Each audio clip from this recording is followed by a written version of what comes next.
Oke teman-teman ya, inilah pintu gerbang dari pabrik penggilingan tebu.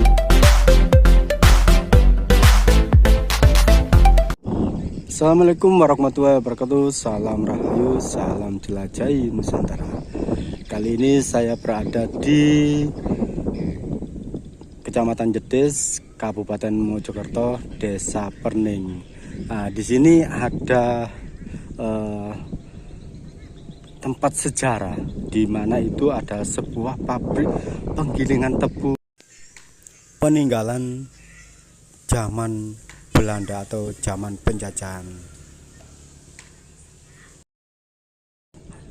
Pabrik tebu ini dulunya sangat-sangat megah sekali dan sangat terbesar di area Mojokerto ini di zaman Belanda di waktu itu. Nah, teman-teman ya, jadi pabrik tebu ini hanya tinggal benteng atau tempat penjagaan atau pintu gerbang masuk dari pabrik tebu ini. Nah teman-teman, seperti di depan saya ini adalah sebuah pintu masuk atau pintu gerbang dari pabrik tebu hasil pertanian warga pribumi di bawah ke pabrik tebu ini teman-teman ya. Teman-teman ya, jadi benteng ini atau pintu gerbang ini penuh dengan sejarah dari zaman Belanda itu dulu teman-teman ya. Seperti ini teman-teman ya, kita lewat di semak-semak teman-teman ya.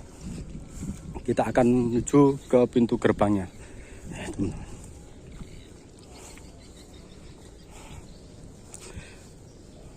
Jadi teman-teman ya, konon cerita dari warga sekitar teman-teman ya, kita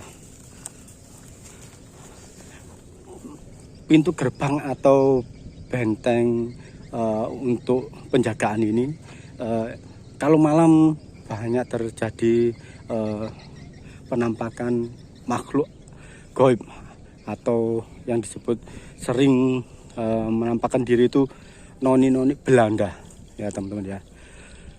Nah, seperti ini teman-teman penampakan dari pintu gerbang pabrik tebu di masa penjajahan kolonial atau penjajahan Belanda. Seperti ini teman. Nah ini ada tempat atau ruang penjagaan untuk memantau keluar masuk orang pengirim tebu, mengirim tebu ke pabrik penggilingan tebu ini ya teman-teman. Seperti ini. Dan masih berdiri dengan kokoh ya teman-teman ya.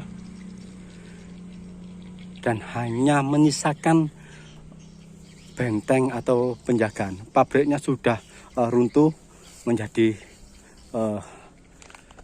tanah dan sudah dialihkan menjadi kebun tebu teman-teman. Nah, jadi teman-teman ya, di sekitaran ini adalah dulunya itu pabrik tebu yang sangat besar sekali. Dan dari benteng penjagaan ini sekitar 100 meter itu pabrik tebunya. Menurut cerita nenek moyang kita atau warga sekitar. Ya teman-teman ya. Seperti ini teman-teman. Dari benteng penjagaan untuk masuk ke dalam pabrik tebu. Dan sangat besar sekali bentengnya atau tempat penjagaan ya teman-teman ya. Kita coba lihat ke belakang. Nah seperti ini teman-teman. Wow, ini takutnya nanti ada ular juga teman.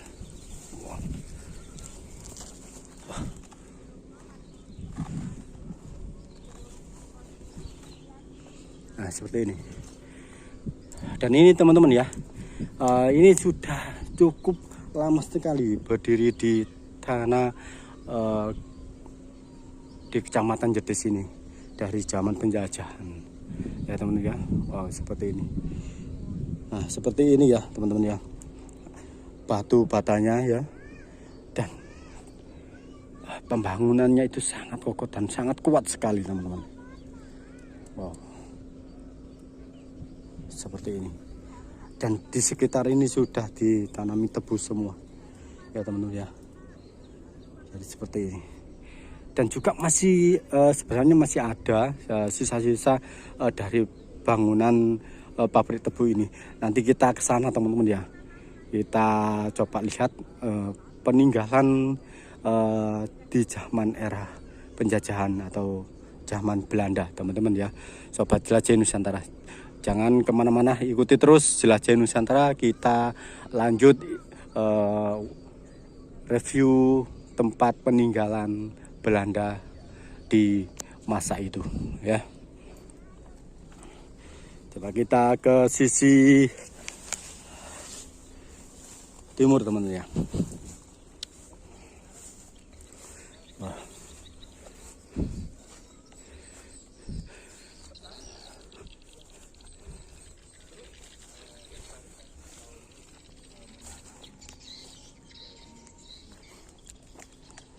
Nah teman-teman ya, untuk bangunannya seperti ini teman-teman, sangat kokoh sekali ya. Kenapa bangunan Belanda itu masih berdiri dengan kokoh sampai sekarang teman-teman, di tahun 2025 ini teman-teman ya? Karena apa? Pembangunannya dulu itu benar-benar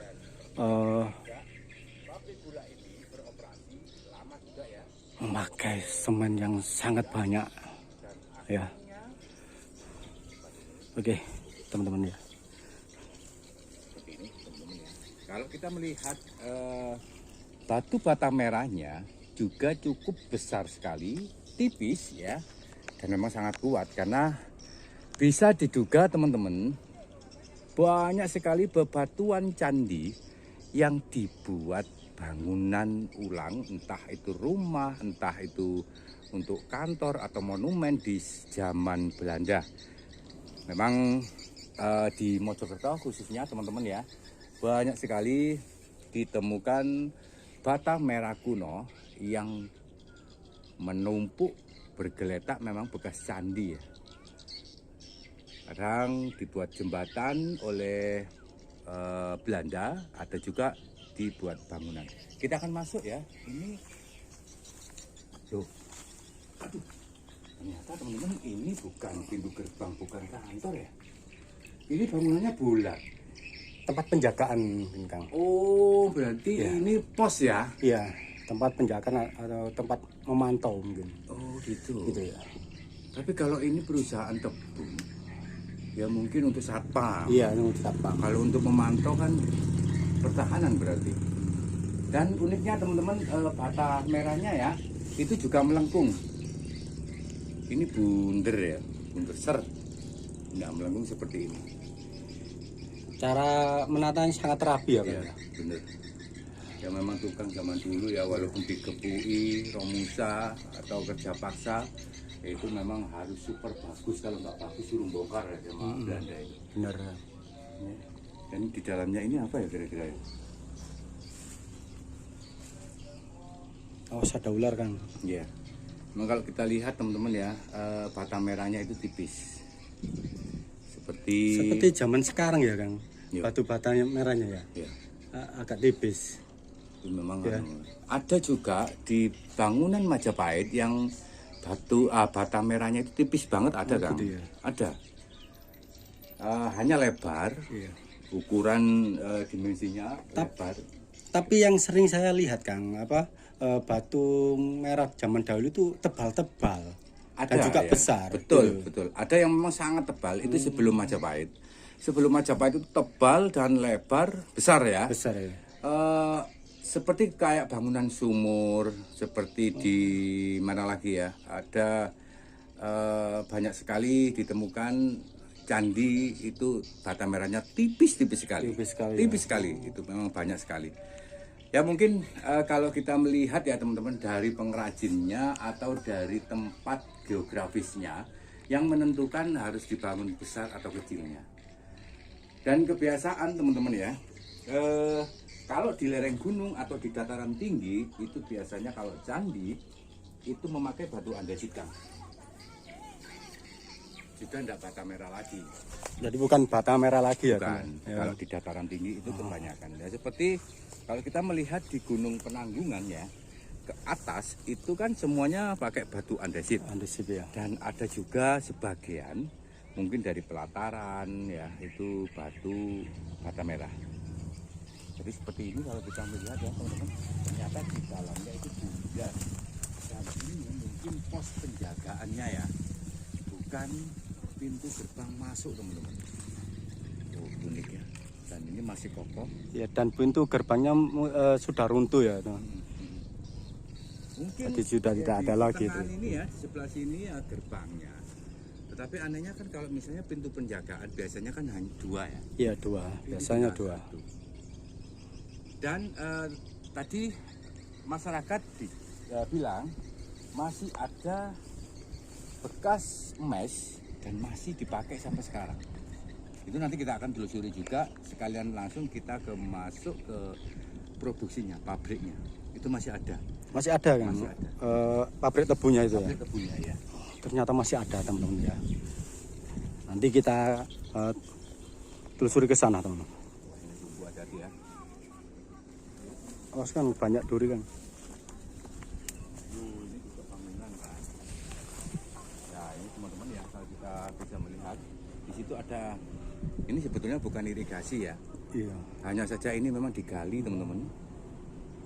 Digali dan ini sebuah bangunan yang sudah sebuah tertimbun. bangunan. Betul, betul. Iya. Nah, ini bangunan yang tertimbun. Dan mungkin ya, ini pondasi bisa saja mengitari tempat ini. Hanya saja memang Iya. tertimbun, yang Dan mungkin tertimbun. ya ambruk seperti itu. Kita nggak bisa ke sana lagi ya teman-teman. Seperti ini. Kalau misalnya ini diperbaiki terus di apa namanya? Kira Itu ya. ya Mungkin masih dirawat ya, teman-teman ya. Mungkin bisa jadi tempat sejarah ya, teman-teman ya. Karena ini adalah sebuah peninggalan Belanda. Nah, jadi bisa mungkin untuk sekarang tidak dibuat wisata sejarah, teman-teman. Sebenarnya kalau pihak pemerintah untuk merawatnya ya, teman-teman ya. Karena apa? Aset di sekitar ini sangat bagus sekali. Ada sungai dan juga ada jembatan gantungnya. Kita nanti review jembatan gantungnya. Nah, jembatan gantung ini tergolong masih baru. Ya. Kenapa saya bilang ini cocok sekali dijadikan tempat wisata sejarah? Karena tempatnya itu sangat bagus sekali, indah sebenarnya. Ada sungai yang mengalir ke Sungai Brantas ya. Jadi seperti ini. Wow. Nah, kita lihat jembatan gantungnya yang masih tergolong baru, teman-teman.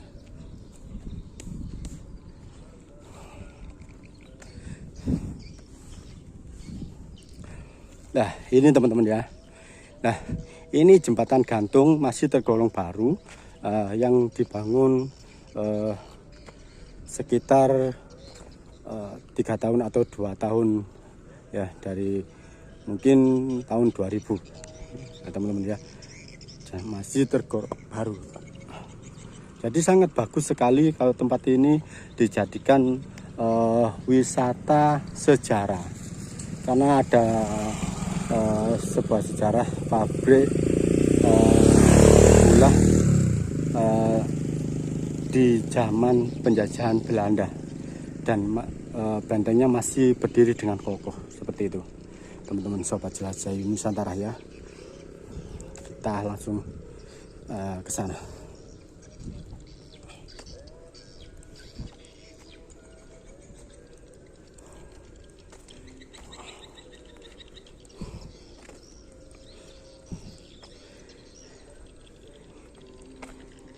Dan teman-teman ya, ini adalah jembatan gantung merah.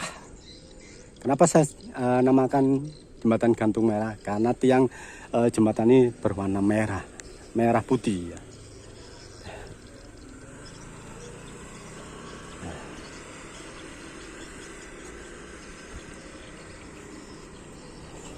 Oh. Jadi teman-teman kalau ke sini ya, di sini juga ada warung ya, warung tempat berteduh, sangat sejuk sekali di sini teman-teman ya. Dan kita bisa pesen es atau kopi di sini, tempat untuk berteduh. Dan di sini ada sungai, nah pemandangannya sungai, iya. Jadi sangat bagus sekali bila teman-teman berkunjung di Kecamatan Jetis ini. Nah, seperti ini.